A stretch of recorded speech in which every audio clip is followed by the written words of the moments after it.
they asked me what my nationality was. And I told them I was black.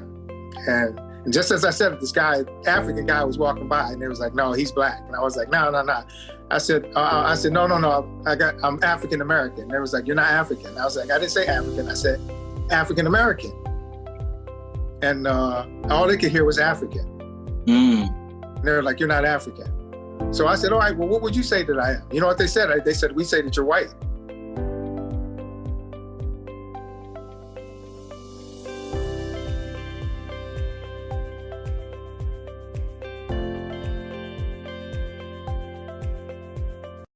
Hey, welcome to Travel Tuesdays Happy Hour, where we interview dope people doing dope things. Today, I have an awesome guest for you guys. My man, can you please tell us who you are and what do you do? Okay, my name is, excuse me, my name is Walter Joppy, and right now I'm actually retired from, I used to work for Johnson & Johnson. I was there for 21 years, and I worked in quality assurance, and I did a lot of traveling with my job there at J&J. So right now I'm retired, and I wish that we didn't have this whole COVID going on, because that was my plan in retirement, to just do a lot of traveling. So some of those plans have been put on hold. So prior to COVID, how was retirement going for you? I was going pretty good. One of the things I really wanted to do in retirement was play golf, but I hurt my back and wrestling my son. And so shouldn't have done it, because he was lifting weights all day and I was at work, lifting pencils. So that was a bad. Look, it gets like that sometimes. That moment when we thought you can keep taking him, and you just realize, you know what, I'm gonna call it a day. Yeah, I had to finally come to that realization. So it took me a long time and a hurt back, but and I planned to travel. So me and my wife were doing a lot of traveling right before COVID hit. Actually, before COVID hit, in January and February, we were on cruises in January and February. Oh, and we just got off a cruise at the beginning of March, and then as soon as we got off, COVID hit. Oh, wow. So what got you into traveling in the first place, right? You look like you're a seasoned man. So in your early 1800s, I'm just joking. In your earlier days, what really got you into traveling? Yeah, actually, the first time I traveled was I was in 7th grade. Inner city kid, and we had a Spanish teacher, Miss Silva, and she scheduled a trip to Spain and France, and Nice. And my parents let me go, and so I went to Spain and France when I was in 7th grade. The thing I remember most about it was we went to this this mountain area, and some gypsies were in caves, and they were dancing and singing and stuff, and they gave us something to drink, and I was about 12 years old, so I thought it was apple juice. I go and slam it down. It's like whiskey. I'm like, who gets 12-year-olds? Hey, look, there's no age limits when you go overseas. So. Oh yeah, so over there they gave young people alcohol, and I wasn't aware of that. So, but yeah. So from what I understand it, there's a different ideology, right? Oh yeah, absolutely. Ideology is around it is the earlier you expose them to certain things, the more responsible they are later down in life. Oh, absolutely, yeah. But absolutely. No matter where you are, if you're if you're predetermined to be not predetermined or predisposed to have an addictive personality, those are things that you can't necessarily control. Right. But for those that aren't, it's they've been sipping wine since they're like 10, 12 years old. And to them it's normal, but to us, we go to their culture and we look at it as bad.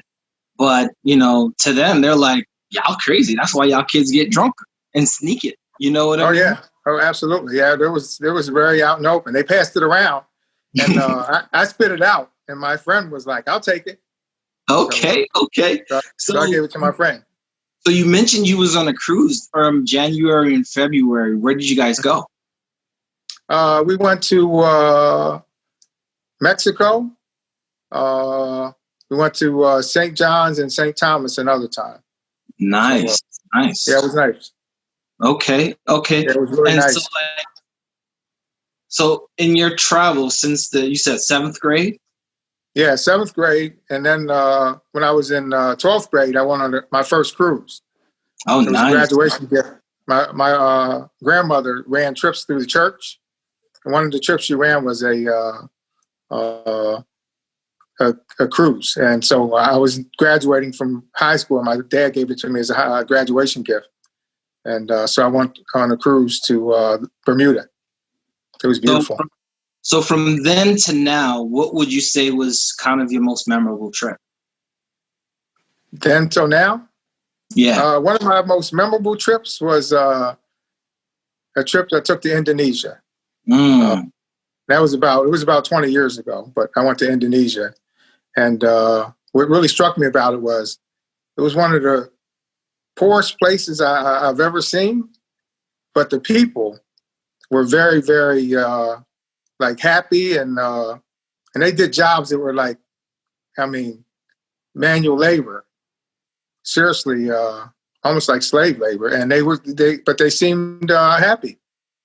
They had nothing. They were living in huts with no running water, no electricity.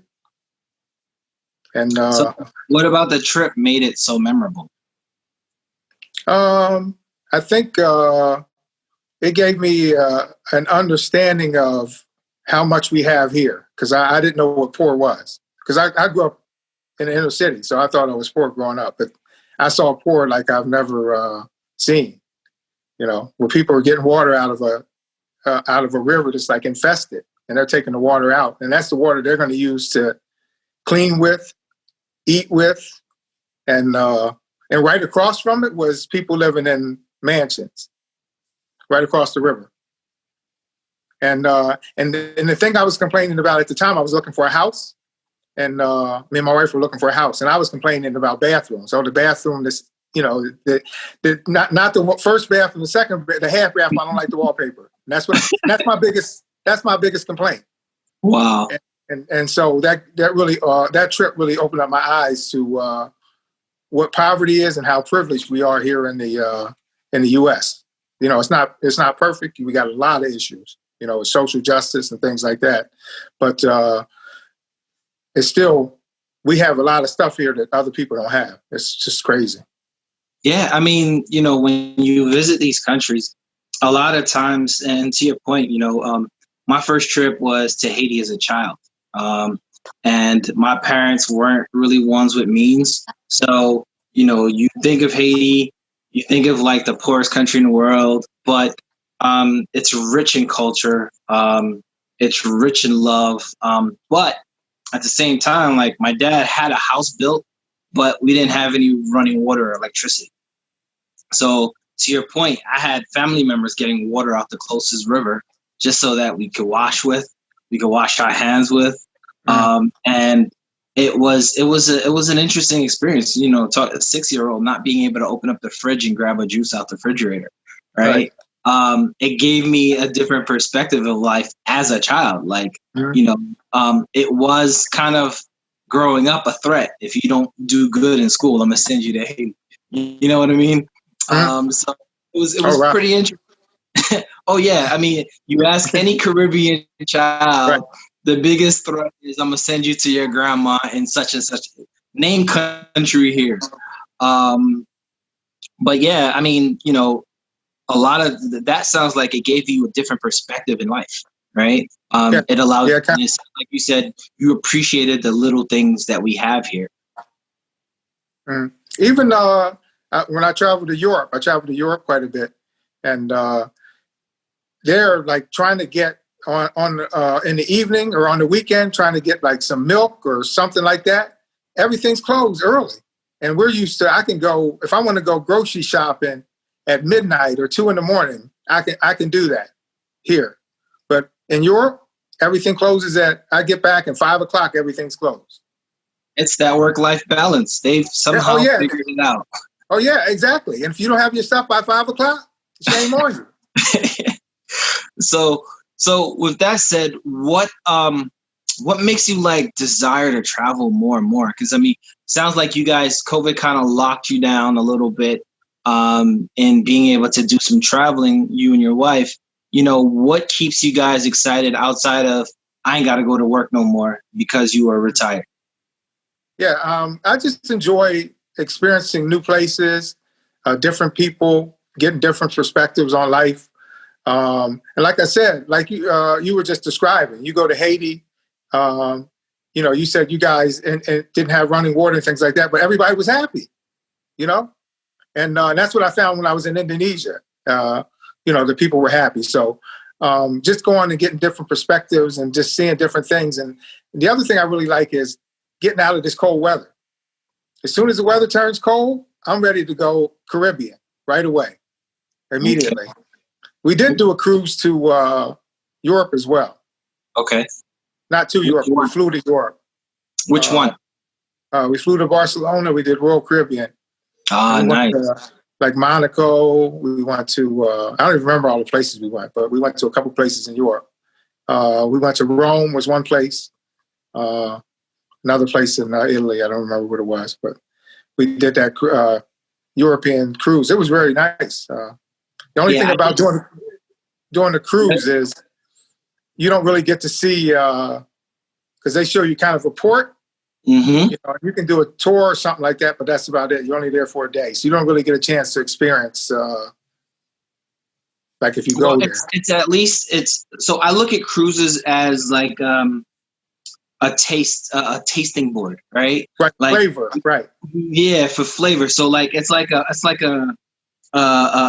was this one of those meat trays, right? Where you can taste each different type of salami and cheese and you can kind of figure out which ones you want to go back to get more of versus, making a whole meal out of one location. I actually did the MSC cruise that did the Mediterranean. So it's similar, out of Barcelona, France, Italy, and Malta, and then back. I actually did that in February. So yeah, I definitely feel you. What I did do though, I took advantage of all the fresh fish foods that were along the coastal lines. That was definitely a great experience. But with that said, you know what we found there? Porgies. Mm-hmm. Really? Yeah, it wasn't called porgies. It was called sea bream or something like that. But we found porgies because I told my wife, I was like, "Oh, that looks like a porgy." And how was it? Oh, it was delicious, and it wasn't fried. We fry it, here in the U.S. We fry it, but they had it baked. I mean, it was delicious with seasonings. It was really. It was in Mediterranean restaurants, and one was in France and one was in Italy. Well, that goes to show you, not all white people not season their food. Right. No, if you go to, I found this. I went to China. Mm-hmm. Ever since I've been to China, I won't eat Chinese food here because they actually season the food with real seasoning, and it didn't taste anything like the food here. Okay. So, do you have a bucket list of places you still want to see, or are you just kind of like, you know what, let's just throw a dart on the map? I do have my one bucket list is Africa. I have not been to Africa. I've been to every other place except for Africa. Okay. Like anywhere in particular, or you just want to just hit the continent and keep it going? Well, one place I want to go to is my son-in-law is from Sierra Leone, so I want to go to Sierra Leone. Nice. They plan on going sometime in the near future, and I'd like to have a chance to go because that would be an opportunity to go with somebody who actually knows someone versus, a stab in the dark. Yeah, going as a tourist is interesting, yet you don't depending if you have a guide when you get there. One, it's language barrier, culture barrier, and then two, just getting around. They can spot a tourist from a mile away. So, absolutely. Yeah, where something that costs you $1, normally it'll cost you $5 because they know you're a tourist. And, once again, not just that, but going to the more culturally focused area versus just the the social based locations. Mm. But with that being said, you mentioned earlier about social justice and things that are going on. Like, what are your current thoughts of what's going on in America today, right? One of the best and worst things to happen is COVID. And the best thing about that is it's caused us to slow down and pay attention to what's going on. Not just here, but if you notice what goes on here kind of radiates around the world. All right. So first question I want to ask is, from your visit as a child to your visit now, have you ever felt kind of discriminated against being a Black man overseas? And, has it overt, or maybe you just never experienced it? You know what? The only place overseas that I really overtly experienced that was in Puerto Rico, where somebody called me the N-word. Wow. It felt like I cut them off in traffic. And traffic there is crazy. I don't know. Have you ever been to Puerto Rico? I have not. That's on my list. I was supposed to go this year and it got canceled. So yeah, there's this one avenue in San Juan where like 6 lanes come into like 2. And it's just crazy trying to get in. And I guess the guy felt like I cut him off. And he was real close. I had my window down. He had his window down. And he called me the N-word. But interestingly enough, traveling overseas, it gave me also a different perspective on how people see race. Because when I was in Indonesia, I keep going back there, but that was one of the places where I had kind of an awakening a little bit. But sound like you got stories you want to tell about Indonesia and you're holding back. So I'm there, and I had a shirt on that had Martin Luther King on the front of it. So they were asking me, "Is that your father?" I was like, "No, that's not my father." But they asked me what my nationality was, and I told them I was Black. And just as I said it, this African guy was walking by, and they was like, "No, he's Black." And I was like, "No, no, no." I said, "No. I'm African American." And they was like, "You're not African." I was like, "I didn't say African. I said African American." And all they could hear was African. And they were like, "You're not African." So I said, "All right, well, what would you say that I am?" You know what they said? They said, "We say that you're white." And I was like, I'm about to hit somebody, So and then when I looked at them, they were all darker than me. Right. So yeah, that is different. Yeah, and I was like, wow. I was like, no, I'm not. It's like I'm African American, Black African American. I don't know what else to tell you, but that was their perspective. And in other places, Europe seems to be more accepting of, African Americans. I've never really felt. I felt it mostly here, to be honest with you. Strongly. So let's talk about that, right? As far as being here, I'm happy. This is a good segue. It sounds like you are more accepted being Black or white in Indonesia, but accepted for being a person of color overseas versus being here a person of color. You know what I mean? And it's kind of weird because you're home, you don't feel safe, but you travel abroad, and I'm not gonna say you feel the safest, but you feel more accepted, if that makes sense. Yeah, I don't feel like people don't even have any clue, because I used to travel to Mexico or to Spanish-speaking countries, Venezuela, and people would come up to me and start speaking Spanish because they thought I was Spanish. So I blend in a lot of places. So it didn't, I didn't feel out of place, to be honest with you.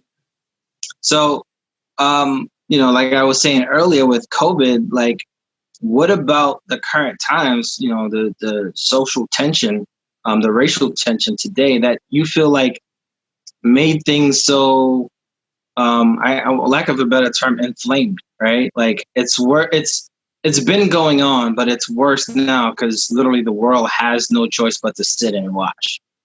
What are your thoughts about that?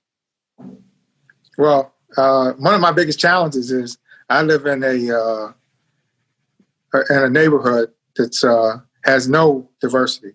I've been in this neighborhood, and for 21 years. And one time there's been another black couple here. That's been it, out of like 150 homes. Not another African-American family in 21 years. Hmm. So it was a challenge for my son in the in high school and things like that because lack of diversity. So it's been front and center. Okay. When I walk around, I see the signs everywhere. Wow, that's crazy. And I tell you what got me was the most was after the George Floyd incident, his murder, the number of "We support the police" signs that went up in my neighborhood. And I got to be honest with you, I took that very personally. Mm. And these are people that, I mean, once, and maybe I'm assuming here, over the last 20 years, you guys visited, talked, exchanged maybe, lawnmower stuff, the typical house owner stuff amongst the community, or have you always been kind of alienated amongst the community? Yeah, it's only been the people next door. That's been pretty much about it. We've had interaction with the people on either side of us. That's it. Oh, and wow. Then one other couple, young couple, recently. But so they pretty much showed you their colors for the past 20 years. It's just exacerbated now. To me, the signs are what really exacerbated for me. Mm-hmm. That was the biggest challenge. Just seeing the signs when they came up, and it was the timing of the signs. Mm. It was really the timing. Wow. If they were up at any other time, it's like, hey, we support the police. That's great. But that's definitely telling, right? Mm-hmm. And it shows where we are. It shows where we are as a country, because we have the biggest challenge we have. And I got to be honest with you, this has been something that's been with me for a long time. I went to a inner city high school. I grew up in Harrisburg.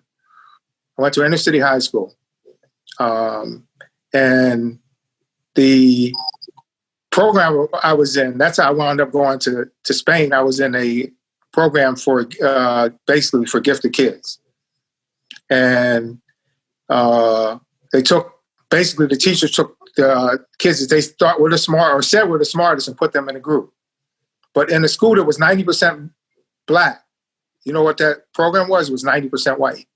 Mm. And I was one of the few African Americans that happened to be in that program.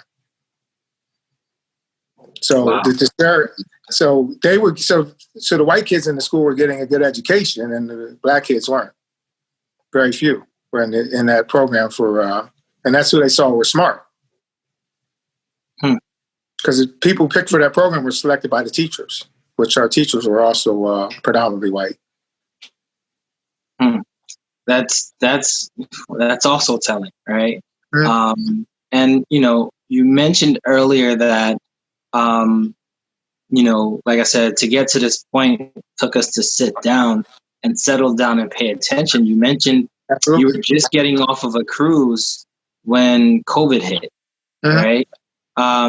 So once COVID hit, how did you guys react? How did you guys adjust? Yeah, so pretty much we did what everybody else did. We quarantined. Well, I should say quarantine, but we kind of isolated and stayed away from, people outside of our own inner little circle. It was me, my wife, and then my grandchildren, my daughter, and my son-in-law. But recently, be honest with you, I just got back from a trip from Florida, because my son lives in Florida. So we drove down 3 weeks ago. We drove down, and took us 3 days because it's a long drive. So we broke it up into 3 days. Okay. Yeah, we're both getting pretty old, so that's a long drive. And then we flew back, and surprisingly, the flight was packed. not an empty seat. Oh yeah, I mean, as soon as they opened up, I mean, right now there are people traveling to Mexico, Aruba, you name it. I think my first flight post, I guess, lockdown was to Arizona. That flight was cool because that's when they were like mandating one person, like a space between people. The space on between, the plane. right, yeah. Fast forward another month, I was on American and all the seats were jam packed. People were kind of like sardines in the plane, and you can see the difference in people coming on the plane and all of that stuff. So yeah, I definitely I saw the difference in how people were moving around. I flew first class because the tickets were so cheap. Mm-hmm. One way on in coach was like $49 on American from Florida to Philly. Hey, this is time to take advantage of it. Yeah, and then first class was like $250. So I was like, to get away from being in like sardines, you got bigger seats and it's two of you by yourself. So we decided to do that to get some isolation. Yeah, that's amazing. So so from that to now, how are you guys adjusting now? Outside is slowly opening up, so they say, right? And then we're going into high cases, low cases, high cases. How are you guys adjusting with things? I mean, luckily for you, you're retired, so there's no worried about losing your job, right? Mm-hmm. But how are you getting back to your new normal? So yeah, one of the things that we did when we were in Florida, which was we went out to eat a couple times. We didn't eat indoors. We ate outside on the. They had like outdoor seating, so mm-hmm. So we had an opportunity to go to restaurants because that was the first time we've been to a restaurant since lockdown. I think we went like 4 times to out to eat.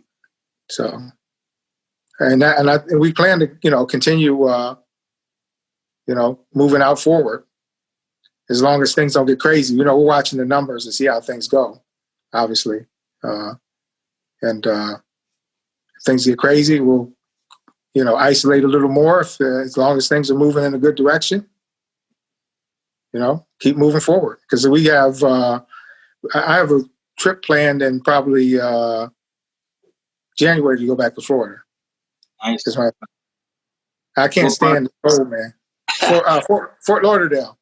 Oh yeah. I don't blame you, bro. Like, I'm planning a trip down to Atlanta shortly. So, for me, it's just a matter of, where can I go to be warm enough, but not so far south that I'm in Florida. So Georgia works out for me.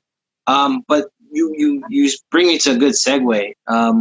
When deciding that you're about to travel, like, what are your go-to tips to getting ready, right? Some people were like, just go. If you can save. Some people are like, don't wait on friends. So when you're planning your trip, like, what are, like, let's say the top 3 things that you would recommend somebody that's planning on traveling to do?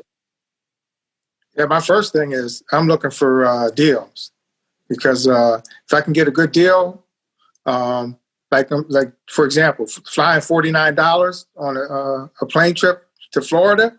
I mean, when will you get a $89 round trip from Philly to Florida? I mean, that's so what you could do is, because you could buy the ticket now, and for a trip later on, to say, all right, in 3 months I'm going to take this trip, and they're only charging $89. So look for deals. So that's my number one thing: look for deals, because then you can get more for your money and get more trips out of it. Mm-hmm. Number 2, I like to look for places that, look to go to places you've never been before, because, some people keep going back to the same places over and over. So I always look for, hey, what's some new adventures I can get myself into? And number 3, I agree.